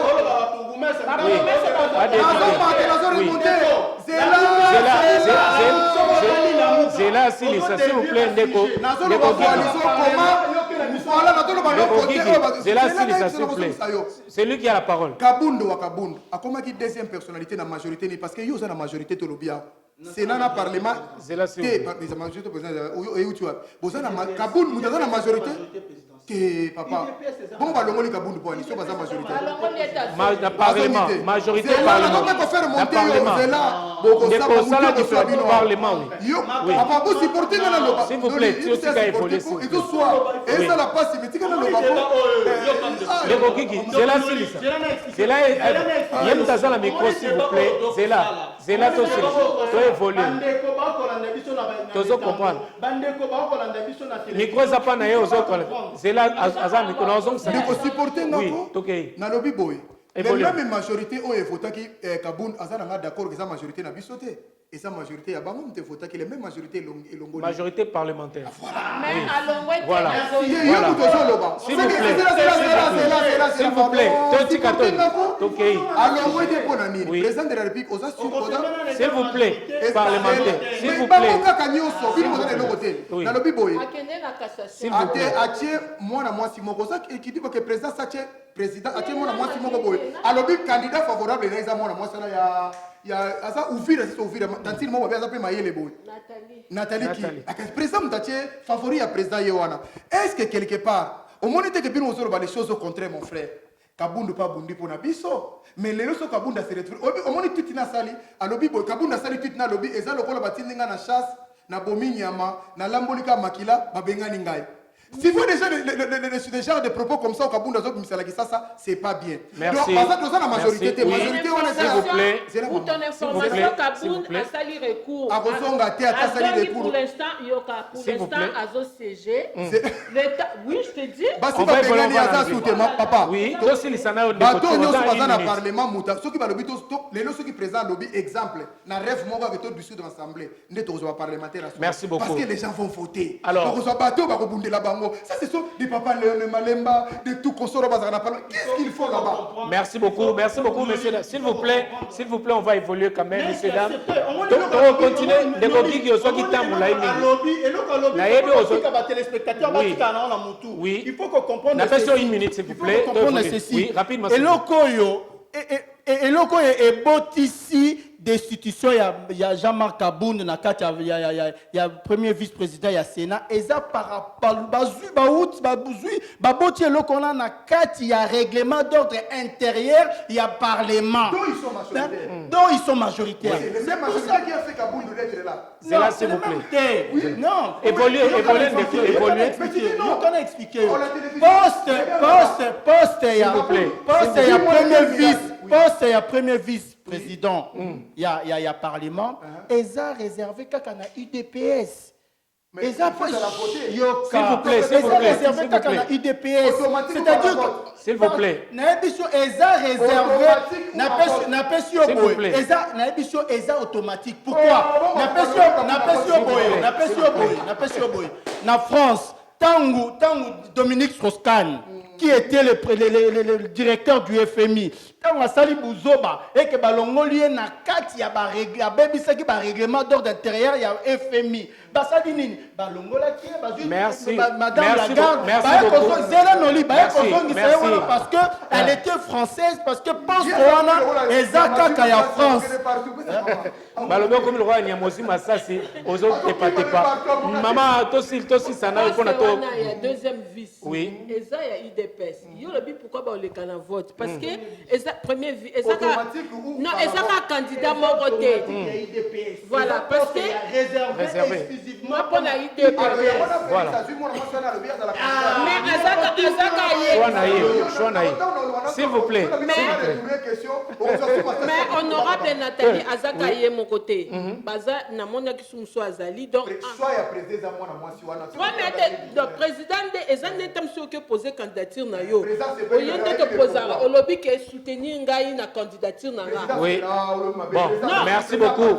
Merci beaucoup. En tout cas, s'il vous plaît, merci beaucoup Jingle Kiala et le professeur Jika Record qui réalise cette émission Diaspora Totel Mabandeko Bolanda biso bomoni déjà et si moto c'est continue Diaspora Totel mana débat oyo bato sepeli na émission oyo bobenga biso en tout cas nous allons faire des débats comme ça pour réfléchir ensemble. Donc c'est tout solo baboisaka pona to trouver solution moko ya bien compromis ya kitoko pona évoluer les choses na mboka na biso.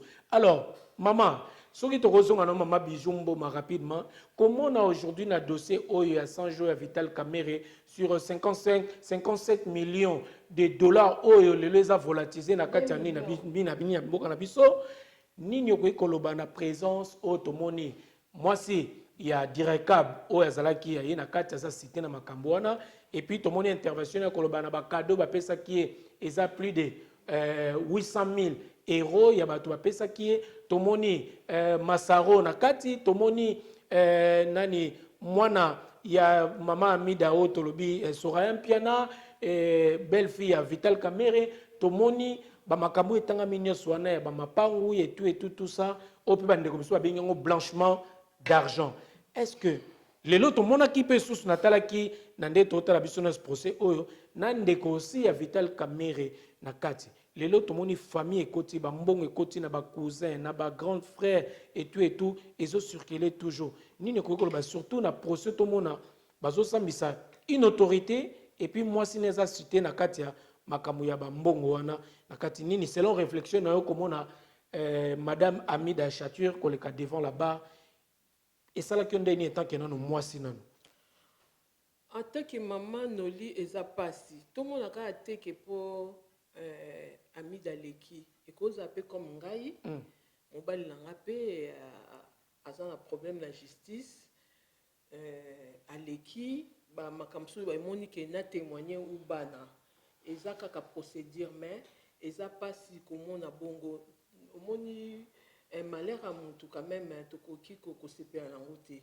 eza pas si comment na papa bana baleki moi ça leki quand même moi côté moi bo intimité net moi honneur na moko ya kibo papa on dirait hein et ça vraiment passer côté wana vraiment na commentaire te parce que eza ka normal eza ka normal soki omitie na esika wana lelo ozaki na esika ya madame Amida Jature lelo devant bar mobali no nde moto aza cité na makambo bi accusé na makambo oyo tioleka awa ezoleka na mboka na biso na place na yo ongoko agir ndeni mikotisa na po na ye mais na place na ngai nalingai naluka kaka mpe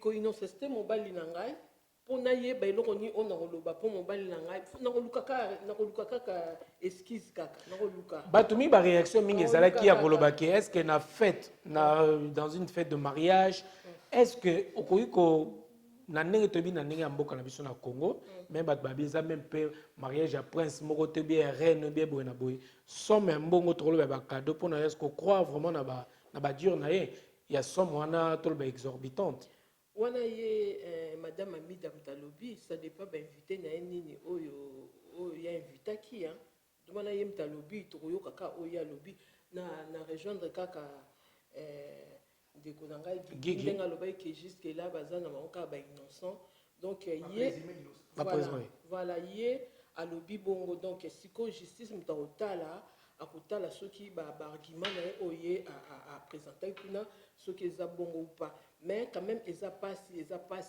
en tant que mwasi nakolinga nazala na place wana te vraiment malgré tozolela ba 2 millions nde tozolela mais ntango namonaki madame Amida na mwana alekaki vraiment en tant que maman esalenga pasi mutu moko malgré ba 2 millions wana mutu moko aolinga te ke mutu azala na esika est ce que place oyo tozoloba lelo ya makambo ya baparcelle est ce qu'il y a eu pas de quoi ki aloba na masara koloba ke napesaki natiaki nkombo ya par erreur et tout place wana yo mona ndeni place wana namoni yango erreur te place wana eza erreur te eza kaka ke mobali na nga aza na eloko alingi apesa mwana na nga même todebataki na membre ya famille nga alobi zela nga moko ntango nakendeki naza na lopango moko na météo ntango nalingi osala bapapier dernièrement mpo nazwa certificat session ya bana na ngai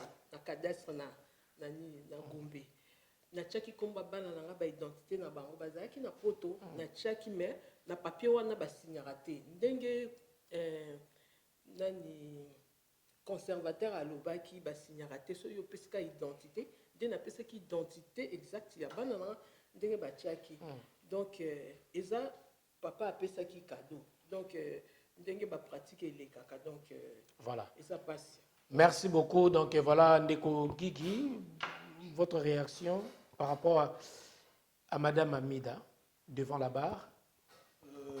Mettez-vous à la place ou à la peau de Vital Kamerhe et de voir votre femme comme ça devant la barre. Personnellement, je pense que si réellement Madame Amida avait reçu des choses ou des cadeaux venant de son mari et que ou des invités, des amis proches. Source, il y a bien surtout eza douteuse, alors la vérité. C'est tout. Moi, pour moi, c'est. Vous savez, il y a une chose, l'élo. Ils ont des intérêts à Congo. Tous ça rebondé la individualité, tout ça la culte, la personnalité sur mototé, mais tous ont des kobunda pona écolo. Voilà. C'est-à-dire que école on est moto eleki. Voilà. Merci beaucoup. École ou rien.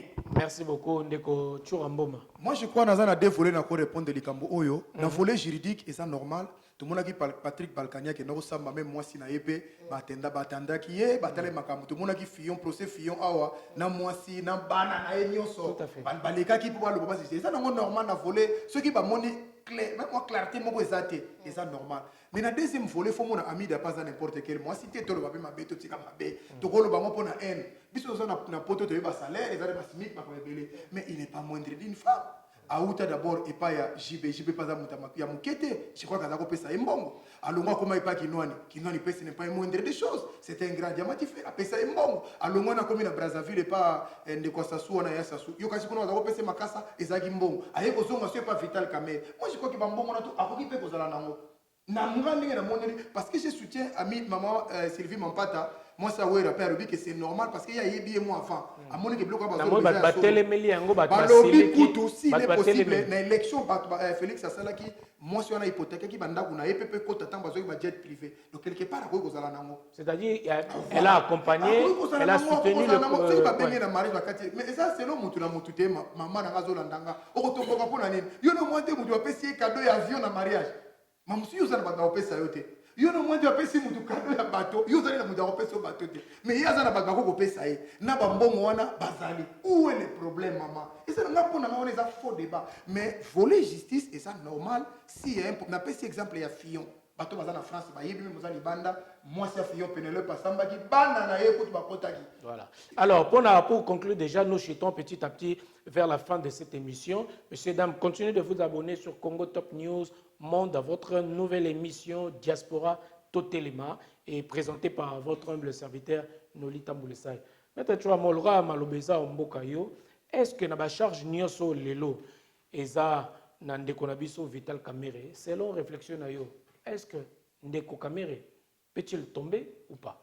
Si mais au moins le rôle aza présumé innocent, il faut que banga makambo trop. Au moins ngai congolais biso tolobaka mbangu na makambo. Au moins ceux qui te lobito dans la sincère, ba fait tout ba lobi wana ki muyibi na mayele la limonalité, ba prouver yete ga yibaki, mais mbongo ebimaki.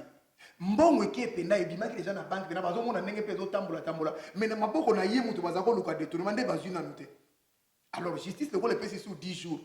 Ba fandité bazo continuer les sous s'inquiéter les sous kaka ba yeba pena si pour le la yazo réclamer innocent alors ba ke na yebe le côté na éviter pourquoi na fandi awa et alobi na minoko nyoso to kinga alobi ngona bien mais j'étais ça la musana mais biso to kopé sa faveur té yango nazo ba na bino omoni phrase moko ya lobaki que lokola bango mi bale bazana makambo ba yebi ko leka biso to zo loba bango mi bande ba yebi makambo sezo leka na sambiso ngaku tu pona kana kolo ezaki pe na obe yango théâtre pona ni oui président Kabila pas koza mayele et na Félix pas koza mayele abi bon mona mai na ngai onanga côté en état de droit poto kanga bato bien pour surtout bandi na yo to sukoli on ngona menda ko kimate surtout sukoli on ngona même Kabila obanga pour ceux qui déjà to sali caméra l'équipe pour caméra baso ili baza prêt à kondima on va ta calme mokolo weli comme on ndimi ba yebi vision na bango na ngama olo à cause de la papa to ça na état de droit to zakolo bakana mo comme appel action papa yo dindana ngamona mne de kosukola yo adinditi na niveau na pourtant ba bengi sabat nyosu okoboya ndenge nini po caméra directeur cabinet sa yaki ce que na voler wana ngama olo nga eza munisha masama ngache que moi ngale na omona ngobongo pour état de droit de force bien question na suka pona si ce que eza bongote ce que eza bongote bata la problème on a bien ça problème ya Kabila Félix Tshisekedi na président na ye Kamerhe bo za batumisa to ba makambo na bakutana. Question Langa Souka, gardez toujours le micro. Question Langa Souka Ezali. Est-ce qu'aujourd'hui, la justice congolaise, est commis indépendante? Oui, certes, c'est au Babongo. Mais est-ce qu'il y a influence il y a FCCA pour nous avoir question, à récolter moi question, Batumsou Balbi, que justice, même le président de la République n'était pas au courant sur l'arrestation ou interpellation, il y a Vital Kamerhe. Est-ce qu'il n'y a pas influence, il y a FCC et ça la justice Nabiso? On n'est pas visé directement l'autorité morale il y a FCC, M. Jikaka. Oui, mais tout le monde parce que. Oui. On est dans la question, la justice, tout ça la secret polichinelle. Pour faire tomber le président de la République. Pour faire tomber, c'est très fort, papa. Vous savez, vous avez dit, tu as la moutaille, Valère Félix Tshisekedi, na mouton dans la prison, bah il y a force à mon misa tout. Pour faire tomber facilement, pour être mouton, que je vais partir. Il s'est organisé pour aller banner ko exister na nani na biso yango moni partout que to okutaye maintenant je peux exemple moko c'est très simple baba kiungu ba nommé na katanga ministre mine ba nommé ve na biso na ti la kota ka bureau te za ko kanga yutu na taka kanga directeur à Jekamine akakota ka te pona ni mais je vous dis qu'il y a des problèmes qui est là yango moni yonanga na bato zo na biso Tolingite Félix Tshisekedi a tombé dans l'amalgame ya bateau. Il faut ça là tout à contourner bateau pour les Congolais pas se retrouver nenge tolingaki. Parce que tout le monde a raté que ce qui Félix a bengi nazo benga Albert Yuma. Chadali a bimi na deux. Ce qu'on me qui, tu peux paralyser mboko. Dernièrement, on va faire un mouton, boy, na rimova, azoloba, na mboka lokola biso ya Congo. Mais pour nani bazoloba. Voilà. Mais pourquoi? Pour nani azoloba. Est-ce que na mboko président zali batandinga ba kocha ka munoko soko lingo kaka ah bakangi kamere. Pour nani basoyeli batomboki te, batumbi ba mboka nyoso tout. Henri Magie ozoloba. Henri Mova. Henri Mova pas loagi, Henri Magie dans la prison. Mais kana tellement makamusu. Na kata makala sali fete au kabola mbongo. Azu mbongo ngwa na makala. Tela ba théâtre je parle encore des Congolais. Voilà ça dossier monsieur Tokota. Messieurs dames, merci beaucoup. Toza penza ebele maman, toza na bientôt soit papa directement to sur na maman et puis na pesi ba toza ebele na pesi colonel Flo Azolanda biso Fak bozola ebele bolanda biso colonel Flo Fakba nous suit en ce net moment. Vous êtes nombreux à nous regarder. Nous sommes sur 147 rue du Lundi chez Nitoumaké ses puissances. Donc si comme occupé à bien na côté mususu ya plateau toza organisé ba débat na biso awa bokoki bien évidemment ko intervenir. La question est simple, est-ce Vital Kamerhe peut-il tomber ou pas? Personnellement, selon les dossiers en charge, s'est prononcé, justice et salam. J'ai fait confiance à la justice congolaise et à nos magistrats. Nous sommes vraiment impeccable au sali. Dossier, moni, preuve, moni, document, moni, témoin, en tout cas, et ça les matin à Congo. Je ne peux pas me prononcer parce que je suis une personne comme tout le monde, mais la justice à Salam Salah.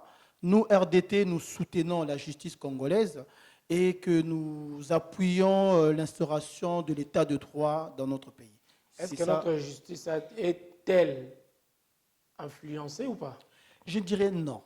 Notre justice ne peut pas être influencée parce que le président de la République a dit Yemoka lobby ke aokende kofine te.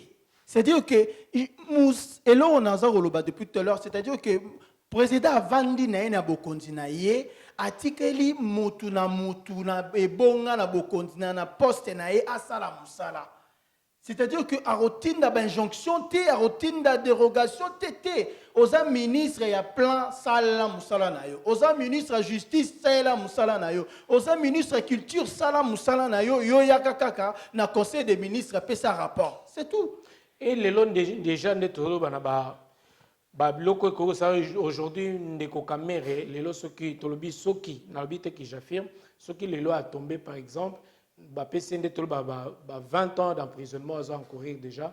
Est-ce que ça peut fragiliser quinquennat et à président de la République? En aucun cas.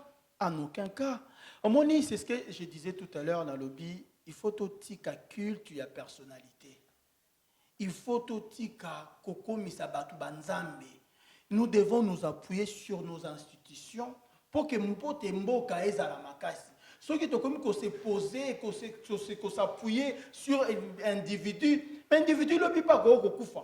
L'obi pe mo ki dit oya ya Burundi auti ko kufa itanga magita sali crise cardiaque. Nelo eba ka kufa. Vous comprenez? C'est-à-dire qu'il faut totika kokomisa batu banzambe. Tout chande mbuanya na biso na mboka na justice. Na kati instauration il y a état de droit au président de la République Félix Antoine Tshisekedi Tshilombo aza ko instauré comme ça mboka na biso zo makasi ya ko bunda contre banguna économique banguna politique banguna ya modèle nyonso bazolinga babebisela biso mboka. Voilà. Merci beaucoup ndeko Gigi Ngamaba. Donc voilà tout ce qui ça na maman na biso maman Bijo Mboma qui est la présidente de MDCC, donc association Oyoba pour Yaraba Action, il y a Mokonzi Mboka, donc la présidence. Nino Kikoloba, on a une question de tout est-ce que Ndeko Vital Kamerhe na charge ni so batie na makambo ni se lo ba mi bato ba leki devant la barre, est-ce que koko isa Ndeko na biso Vital Kamerhe te? Na loba lelo moni justice lelo pour nous rendre en go na mboka na biso eza complexe. Donc, l'avocat, vraiment, le juge, il faut la qualité. La qualité, eux, que ça, ceux qui ont condamné, ont dit que oui, na sala qui est le condamné, na côté de la prison. On peut, peuple, à mon avis, oui, à côté de prison, pour les locaux. Donc, tozotika baélément nyonso oyo baprésentaki bakonyosa mosala na bango nde banda osala ezala mpenza nde mpenza procès moko équitable donc ezala te ko mpona totala kutu mutu te ko Vital Kamerhe totala ke azali ne kaka directeur ya cabinet ya président ekozala nango mpe mutu mosusu totia te ko Kamerhe te boyeboye basala mosala na bango vraiment ndenge esengi bazala mpe la qualité wana. Voilà. La qualité wana vraiment. Naozongisa micro rapidement et pas ya Ndeko Gigi. Naosenga pena jingle kiala réalisateur na biso, azana biso en commun accord. Naosenga tala pena caméra na bita za caméra nini, awa caméra pesa ebele. Tala pena la caméra na biso, simba micro no pena na main gauche. Simba micro na main gauche et tombolaka loboko na oya mobali. Atoka tunga toloba eske na makamunyo so lobi awa. Question na bisoka ezali, on répond par oui ou non. Makamnyo so lobby devant la population congolaise, devant la diaspora. Est-ce que au buki lokota est-ce que lobby ya solo to o lobaki moi lokota na kati? Ndeko Noli liboso ya population congolaise étant que nationaliste, étant que patriote, étant que moko ya héritier ya Félix ya papa Étienne Tshisekedi. Na lobby que malobatu na lobby ezabe ya bosolo. Merci beaucoup. Tosuki na biso na ko bakisa maloba mingi te na opesa Ndeko Tshura Mboma qui est le représentant des sportifs congolais donc ici en Europe donc le représentant des sportifs en marche ouais. En marche ici en France Ndeko Tshura Mboma loboko noka ya mobali soko tuma loboko ma main droite yo ma main droite otomboli kaka Ndeko Tshura Mboma na monaki ozaki très brillant donc félicitations d'ailleurs encore une fois mais tala penza devant diaspora devant population congolaise est-ce que na makambo loba qu'est-ce que jouer na sentiment est-ce que lobi na bosolo ou bien au kota ki pe na makamno mosusu po buka lokota question sakara oui ou non na lobi vérité na kotika la koloba vérité naza na kati ya peuple pour l'instant bayebi passion na zoloba donc makambo na zoloba eza vérité eza véridique parce que mutu nyonso aza peuple a se retrouver na makambo na zoloba azomona qu'il y a une inégalité azomona que souffrance ezo continuer makambo eza belé c'est pour cela j'ai dit vrai oui oui merci beaucoup monsieur dame docteur Suksana maman tu dis que éduquer une femme c'est éduquer toute une nation donc tozana maman d'abo tarabiso la femme sage bâtit sa maison maman Bijumboma la présidente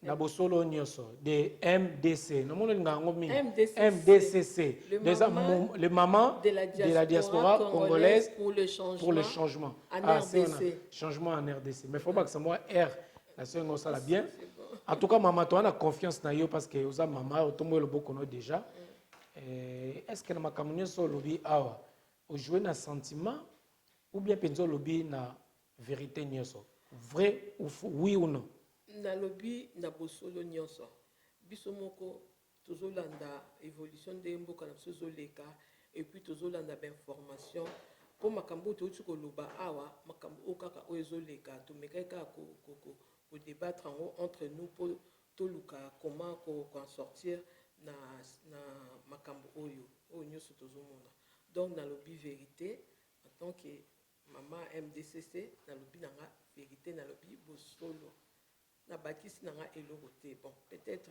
na ba commentaire ndenge zalaka na bakisi eloko te.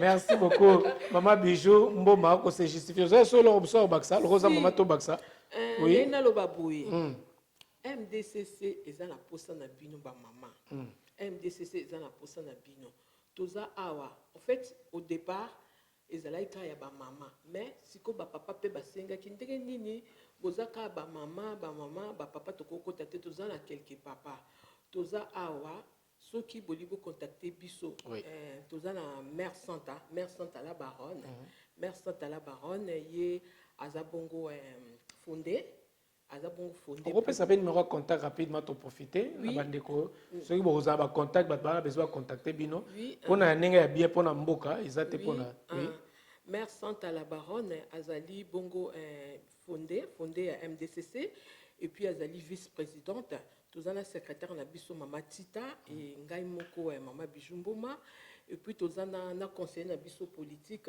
nani Johnny Johnny Chibalanga Johnny Chibalanga mobali ya mère Sante à la Baronne toza pe bongo bino pe komi hein non baza ba conseiller na biso aza bongo baza conseiller na biso moni pour la association singara te bato ba famille hein voilà ils ont moi bien faut début déjà dans moi bien voilà et puis tout ça bongo na mukuba avant tous payé pas bongo conseiller na biso juridique et puis na Bruxelles la représentante na biso ya Lola de Aputu et puis na Kinshasa tozana maman Régine et puis comment vous contactez na bato balingi ba adhérer balingi bolibo s'adhérer bokei na page na ngai naza na compte na ngai Instagram ezali numéro na ngai Instagram eza nini eza Bijumboma toujours to ape na page ya MDCC ezali ou na soit Facebook voilà na Facebook ou soit un numéro na ngai 06 05 95 63 72 voilà. D'accord. Et puis, na bossa na pété famille na ngai et soutenir nga mingi. Tout à fait. Na bossa nte mupanzi na ngai Elise Mboma. Oui. Ma jambe. Elise Mboma. Yango yo. Bossa fait poupon. Famille na poupon. Pasta. Avec respect, mon fils. Et puis, il y a Boamboma, il y a Fos Moma, famille Mboma Mobimba. Boamboma d'Autriche. Léon, Oyebi, et puis Irène Mboma, na bosanité Dominiengi de moi, na bosanité Lola Mboma, Koko Mboma, Bamboma Bosé Belé, Laurent Mboma, en tout cas, Mboma Nyoso, Naebi qui est Belé, mais Bosé Belé, Bino Nyoso. Merci beaucoup. J'ai dans Arijana, Libanais, Nagui Poli qui Moi, c'est pas une émission où il y a débat. Na Sepeli, Diaspora Totelema. Na Sepeli, Oyebi qui est première fois. La salle d'émission, il y a débat boyé à chaque fois. Tant on benga ngaba ngaba boyaka parce que bamonaka l'émission il est calé. Maman, qu'est-ce que tu vas aller dire là-bas? Il faut pas dire des bêtises là-bas, il faut pas faire comme les autres et tout. Mais na moni que lelo Jason na moni que bon c'est là, j'ai pas dit des bêtises. Espérons. J'ai pas dit des bêtises. Voilà. Voilà, merci beaucoup tozong ça Nandeko Gigi, moi le loba pour na plateforme, je peux dire comme ça, et ni Nabino, il y a regroupement politique Nabino, que vous êtes le représentant, il y a RDT France. Un mot, peut-être Nabato Baniba adhérer, et puis peut-être contact aussi, Nabato Bazan a besoin, Nabino. Oui, Bisso, Toza, RDT, le Rassemblement des démocrates tshisekidistes, Oiza Kokamba Mana. Maître Sylvain Mutombo, Oaza Excellence, Oaza ministre et ancien combattant délégué à la défense. Na papa Laurent Ngolo, Oaza coordonnateur national AI. Nangai Moko Gigingama Bao, Nazali représentant en France. En France, Toza vraiment structure monene, Toza basé na Cormeil en Parisie. Bande konyo surtout bazana besoin ba rejoindre biso na kati ya mouvement oyo héritage ya papa Étienne Tshisekedi na idéologie oyo atikela ki biso ba contacter ngai biso na 07 68 07 96 58. Ouais, ça préfixe c'est ça la bien pour na bande. Préfixe 0033 7 07 68 07 96 58. Merci beaucoup, nous vous remercions. Monsieur Guigui Ngamaba et puis le représentant, peut-être un dernier mot. Oui, en tout cas, merci. Les sportifs nous sommes retrouvés dans les sportifs en marche, c'est un mouvement à l'éloté, c'est depuis ceux qui ont été premiers, tout au Kendagi, c'est Denis Kamba, ils sont venus sportifs, c'était cette association, président de Moyo Avandia. Il y a un maître, nous sommes monaki, deuxième tour au Kendagi, on prépare encore avec ça, avec le nouveau ministre des Sports, Amos Mbayo, Poto Bané, Tokozana, Tokutanaye. Ameka ko pesa déjà ba bilo ba tunaye pour ba to ba neto ko sur ba point ding to ko lek. Merci mingi na ba sportif biso toza les sportifs en marche. et ça nisi ba sportif nyonso tika na lo mama mokepe sanga 1 minute Oui. na ba domaine nyonso to mokili ndenge tozalaki bato basi babongisi kalezaki soko bali pasteur bato azolela ah yoke bala pasteur okolia ba verset biblique mais le ba pasteur be scrotera de ba komi na mbongo ebele ta mabumba jena ngapete ba komi na mbongo ezaki soko bali joueur yoke bala muta couper okosuka na muto wa mais le ba joueur soko bali musicien bata diamba mais le ba musicien eza na domaine etikali ya pasi zaka biso ba sportif bagarde du corps bakengelaka kaka balandaka bapatron patron azolia yo vandi ozomela nini tout ça donc eza mpena ndenge na biso te mais ntango natali bato lokola bapeti nanga tedi riner oyo aza na France 11 fois champion du monde akosala yango te parce que mboka na bango ezalaki structuré. En fait, dans la structure, vous cherchez à redorer les blasons ternis, c'est-à-dire l'image, il y a sportif. Voilà, Sportif il y a à Zoa Valère, c'est ça? Pourquoi? Pour pas passer la médaille, ah, au moins on va passer pasteur, pas passer musicien. Il y a on va passer sportif, moko oyo, il y a mokolo, il y a moi namuke, il y a pas passer médaille hors de ce national, il ne va pas s'arrêter. Mais si vous n'êtes pas structuré. Mais maintenant c'est le structure qui est là. Ouais. Ah, nous on n'est pas là bas verbe. Le structure est là maintenant. Voilà. Les sportifs en marche. Merci Mingina, maman de 5, Carmel et Carmelia, Christy Vimboma, Melvin Boma na Luanda, Denisian à Paris, Blessing à Paris. Merci Mingina Linos Bonze en Allemagne, on partage la image au Hollanda. Merci Mingina Bibi Chifungola na Louvière, Mokonza Maman na Louvière. Merci Mingina Bibi Nani, pardon, Mamika Kenza na Toulouse, Mbote Beye na Tour Eiffel, Mbote Mingina na Sichamouina na Grenoble, Safi Aminata na Grenoble, Peter Kachama. Merci na batunyo sous balandinga de partout, vraiment surtout bas sportifs, ça c'est les moments. Boka mo raté bozo mona batazo raté ba député, bozo comme maté ba comme ndengeni. Tout ça na maître moi qui na comme député à Zouate, maître anglais. Parce que avec po nanini parce que fallait pesa biso sous maboko. Ce ko yaki na kata structure. Mutu toza wa mutu. On va accompagner. Oui, mutu na kata commune za leader. Il peut dire un mot. Voilà. Voilà. To yebi ndenge kendaka. Yebi ndenge baswa. Pour ne pas voter raté. Donc eza makambebele ya alors to profiter au sali structure no moko ya to sali structure na bio salaki bo sali structure bo sangani mais na yebi kozaki na bakomba mo organizaki na changu ba image mo na monaki ozaki na voilà déjà côté wana bandama njiri ti boni bono zo continuer toujours na bandama njiri ti maluku mutana fungola te bandama njiri lo même moi na muka yebi tu nanga kutu na ya mopo na to remercier toi qui na surprise mo sala yo mais tozon a toujours et koya donc eloko eza na ordre de koyamba c'est des actions comme ça que nous devons plutôt soutenir et plutôt promouvoir en haut. Au cas congolais, tout y a oui. C'est pas ça les sportifs.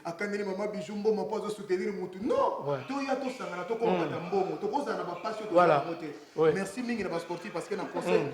Na conseil, na côté conseil, tous en avez na Jean-Paul Ngambembo Tebele, maître John Moïse, grand maître Zico, le grand Gosuel, na conseil, na côté ya bavira, soit côté na baviwana. Quand on dit, on va combo wana, bata poto, oh, basimba ki poto, mamone baza na conseil. Maître Moussa Zamou Pandi, vice-président, champion Dika Dika Zali, petit nanga Seda Yoka Zali, drapeau blanc na discipline, toxique nyama solo. Donc il y a tout, mais pas sportif, wana ya Paris, pour les bases des a, on a boulevard Anatole, 90 boulevard Anatole, ici ka bureau Ezali.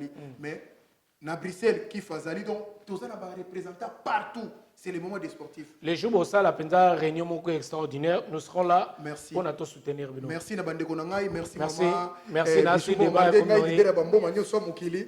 na mon frère. Merci. En tout cas, voilà, tout ça va congolais, débat ici, mais tout ça va congolais toujours. Messieurs, dames, nous sommes arrivés à la fin de cette émission. Donc voilà. Diaspora totalement débat au tosali soki bo sepeli na yango messieurs dames donc botsa ba commentaire na bino et puis voilà ba topi on a besoin ya ko participer na émission oyo bozanga te bo benga biso boko participer na débat autre sabino ba condition. Quant à moi, je vous dis bye bye et si vous avez aimé cette émission, dites amen à celui qui est derrière la caméra, Jingle qui est là, le réalisateur de cette émission JKK.